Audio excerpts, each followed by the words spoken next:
महाराष्ट्र ही संतांची भूमी आहे। या संतांपैकी एक म्हणजे संत तुकाराम महाराज होय। संत तुकाराम महाराज यांच्या अभंगांमधून आपल्याला प्रेरणा मिळते। तुकाराम महाराज यांचे अभंग आजही लोकप्रिय आहेत। संत तुकाराम काळाच्या पुढचा विचार मांडणारे सत्यशोधक विचारांचे संत होते। त्यांच्या अभंगांना व्यवहारिकतेची जोड होती। त्यांनी सामान्य माणसाच्या जगण्यातील विचार साहित्यात मांडले। संत तुकाराम हे एक वारकरी संत होते। संत तुकाराम यांचा जन्म देहू गावात झाला। संत तुकाराम यांना जगद्गुरु म्हणूनही ओळखले जाते। पण तुकाराम बीज म्हणजे काय हे तुम्हाला माहित आहे का? तर या संदर्भातच आज आपण थोडक्यात जाणून घेऊयात। संत तुकारामांच्या जन्मवर्षाबाबत अनेक मतांतरे आहेत। संत तुकाराम महाराज यांचा जन्म देहू गावात वसंत पंचमीला माघ शुद्ध पंचमीला झाला।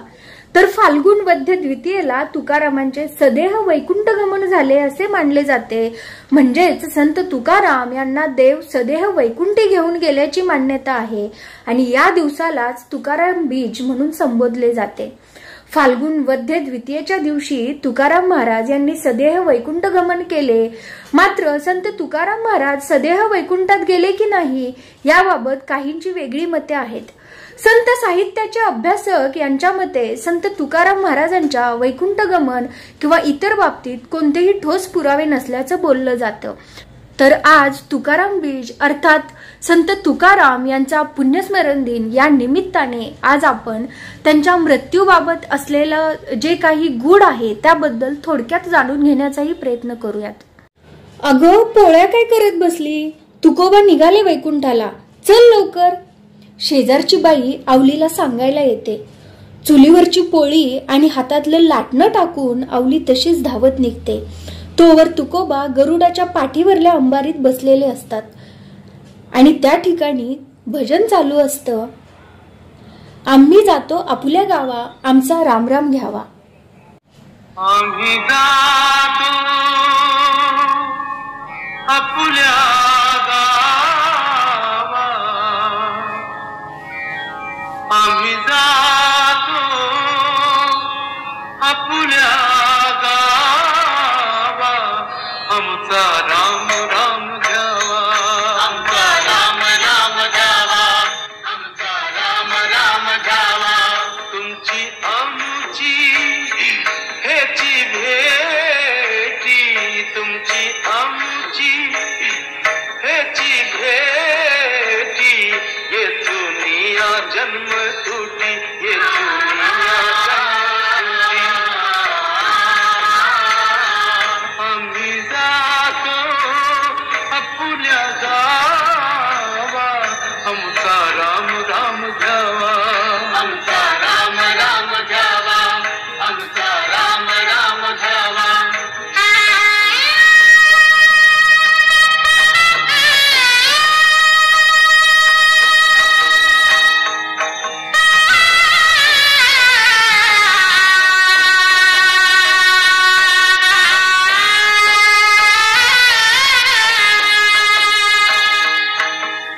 आता असो द्यावी दया,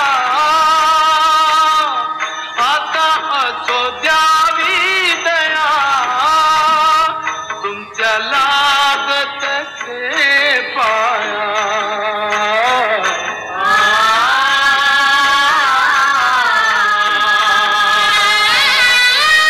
येता निज धामी कोणी,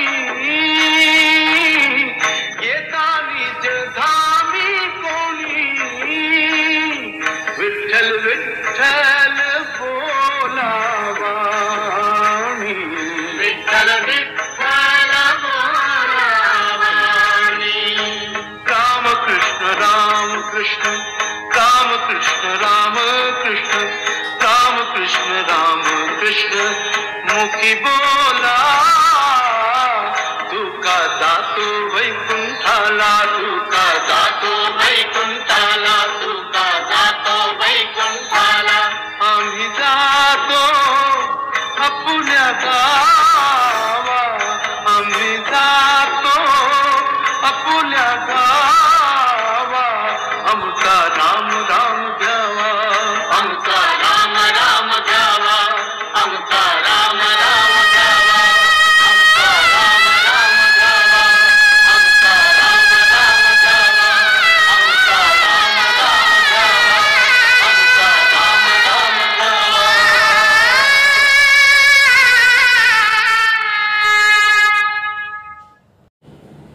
संत तुकोबा हे भजन गाऊ लागतात समोर जमलेले शेकडो भक्तजन पांडुरंग हरीच्या तालावर नाचू लागतात.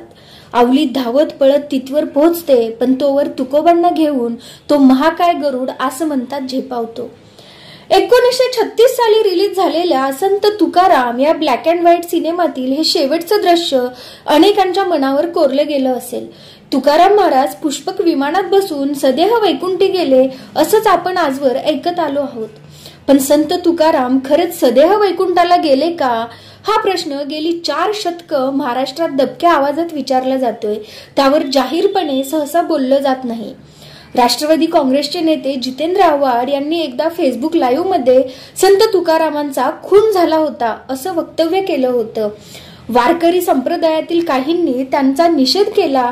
नव्या वादाला तोंड फुटल्यामुळे त्यांनी हा व्हिडिओ फेसबुकवरून काढून टाकला. पण यामुळे तुकारामांच्या मृत्यूविषयीची कुजबूज पुन्हा सुरू झाली. जितेंद्र आव्हाडांनी हे विधान कोणत्या हेतूने केलं हा इथे चर्चेचा विषयच नाही. पण त्यांनी केलेलं विधान सत्य आहे की नाही हे तपासून पाहणं आवश्यक आहे. कारण अशी शक्यता व्यक्त करणारे ते पहिलेच नाहीत. आजपर्यंत कुणी कीर्तनातून या प्रश्नाला वाचा फोडली, तर कुणी पुस्तकात दाखले दिले, तर कुणी तुकारामांची हत्या झाली अशी जाहीरपणे मांडणी केली. संत साहित्याचे अभ्यासक आणि संत तुकाराम यांचे वंशज डॉक्टर सदानंद मोरे यांनी तुकारामांच्या वैकुंठगमन किंवा हत्येविषयी कोणतेही पुरावे उपलब्ध नसल्याचं म्हटलं आहे.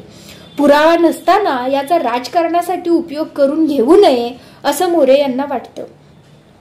गेली 100 वर्ष सत्यशोधक आणि ब्राह्मणेतर चळवळीच्या अभ्यासकांनी तुकारामांच्या हत्येचा आरोप अनेक वेळा केलेला आहे.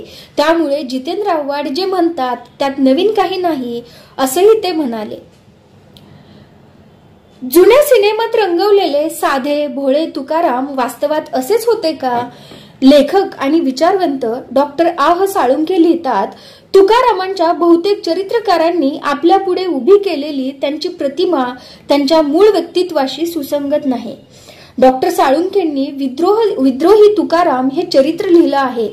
तुकाराम म्हणजे दिवाळे निघाल्यामुळे असहाय होऊन ईश्वराच्या भक्तीकडे वळलेला, नीटपणे संसार करू न शकलेला, सदैव टाळ कुटत बसलेला, व्यवहार शून्य, भोळा बाबडा किंबहुना भोळसट संत असे काहीसे त्यांचे चित्र अनेकदा आपल्या समोर उभे करण्यात आले आहे.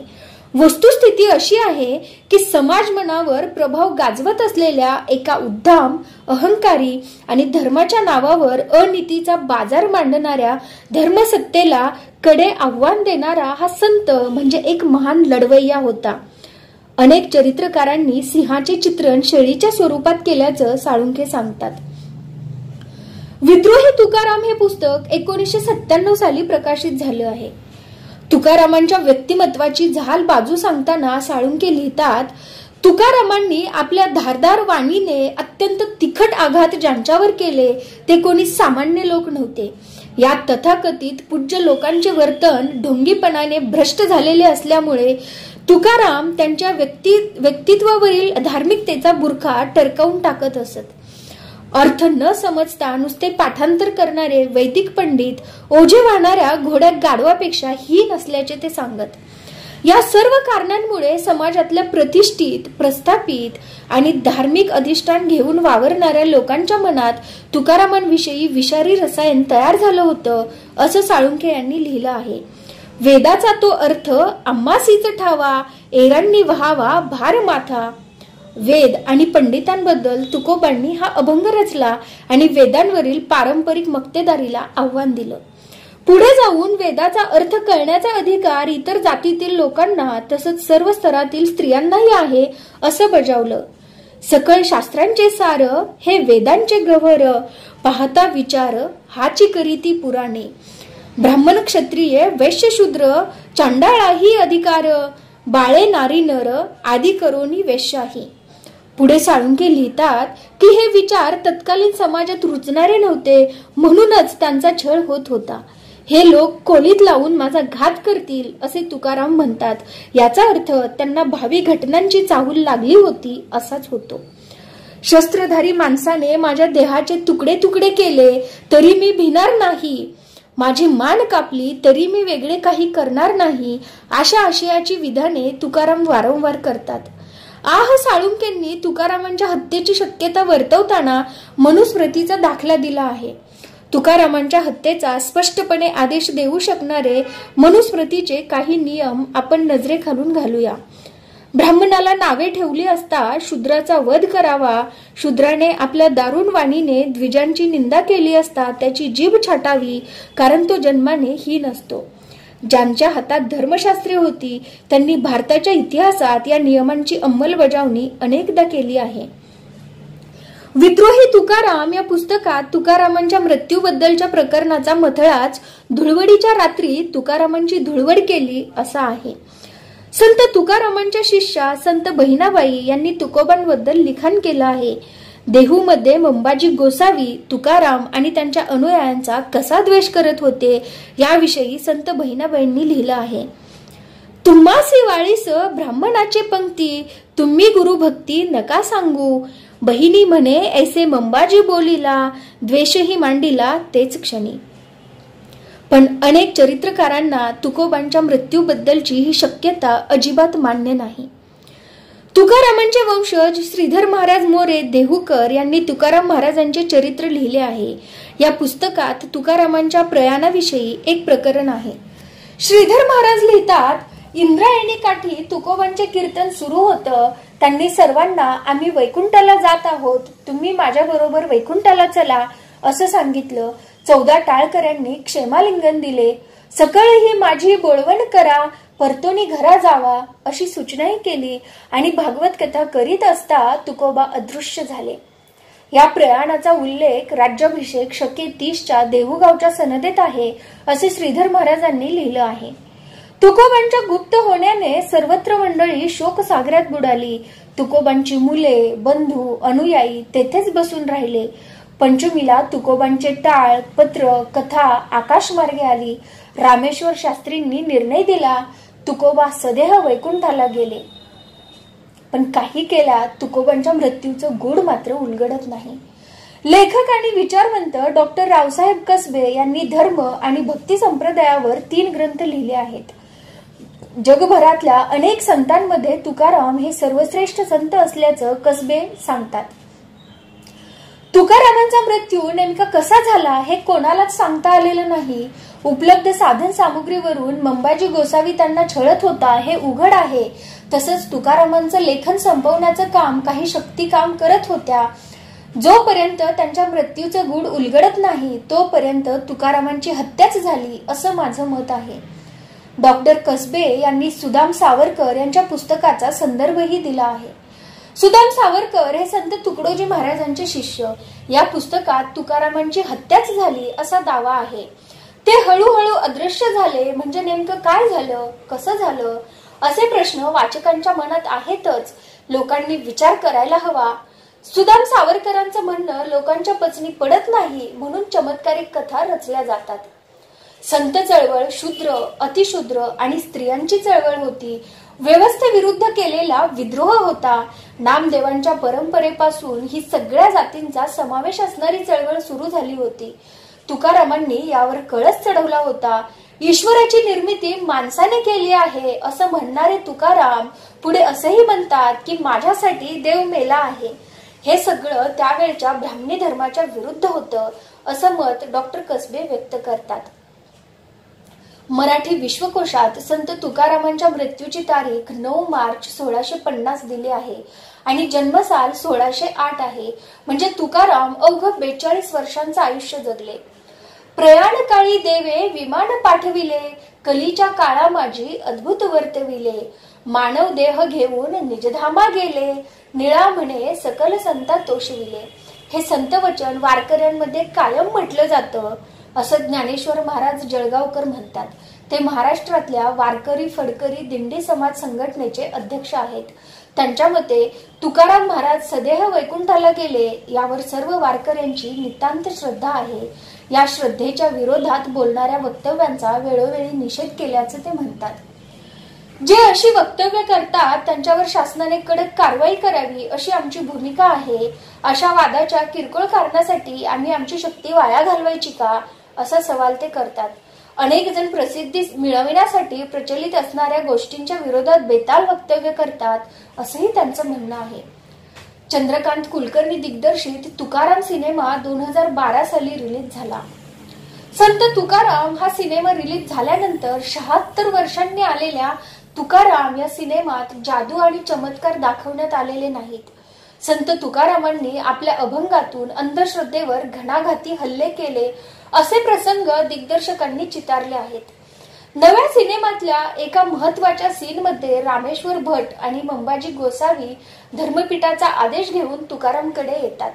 आम्ही पंडित काय मेलो की काय असे विचारत रामेश्वर भट, तुझ्या वक्तव्यामुळे सगळ्या परंपरांविषयी लोकांच्या मनात संभ्रम निर्माण झालाय, यावर उत्तर देण्यासाठी फाल्गुन मध्य नवमीला धर्मपीठासमोर हजर राहा असं तुकारामांना बजावतात. आरोपपत्राला उत्तर देण्यासाठी तुकाराम धर्मपीठासमोर उभे राहतात आणि ज्ञान मिळवण्याचा अधिकार सर्वांना आहे असं ठणकावून सांगतात. तुकारामांच्या निर्भीड आणि स्पष्ट वक्तेपणावर संपूर्ण सभागृह स्तब्ध होतं. सत्य आमामणी नव्हे गबाळाचे धनी, देतो तीक्ष्ण उत्तरे पुढे वावयासी बरे. चंद्रकांत कुलकर्णी यांच्या या सिनेमात तुकाराम वैकुंठाला गेले हा भाग नाही. याविषयी बोलताना ते सांगतात, माझ्या कलाकृतीचा उद्देश विज्ञाननिष्ठ तुकाराम लोकांपर्यंत पोहोचवणं हा होता. तुकारामांच्या मृत्यूविषयी तर्क मांडण्याचं काम जाणकार संशोधकांचं आहे असं मला वाटतं. तुकाराम हे तुमच्या आमच्यासारखे हाडामांसाचा माणूस होते. त्यांनी भयंकर असा दुष्काळ आणि घरातले 5 मृत्यू जवळून पाहिले. अशा अनुभवांनंतर त्यांचं तत्वज्ञान निर्माण झालं. तुकारामांनी आपल्या आचरणातून म्हणजेच लिखाण, प्रत्यक्ष धान्य वाटप, दागिने परत करणं अशा अनेक प्रसंगातून आपलं तत्वज्ञान पोहोचवलं आहे. ही विरक्तीपेक्षाही जीवनाभूती होती. त्यामुळे तुकारामांकडे त्याच दृष्टिकोनातून बघितलं गेलं पाहिजे असं ते म्हणतात. तुकोबांनी तत्वज्ञानातल्या गूढ गोष्टी लोकांसाठी सोप्या करून सांगितल्या, पण आज 4 शतकांनंतरही त्यांच्या मृत्यूचं गूढ उकललं नाहीये असं अनेकांना वाटतं. पण तुम्हाला तुकाराम महाराजांच्या निधनाबाबत नेमकं काय वाटतं? त्यांचा मृत्यू नेमका कशाने झाला असेल याबाबतची तुमच्याकडे अधिकची माहिती असेल तर ती आम्हाला कमेंटमध्ये टाकून नक्की कळवा.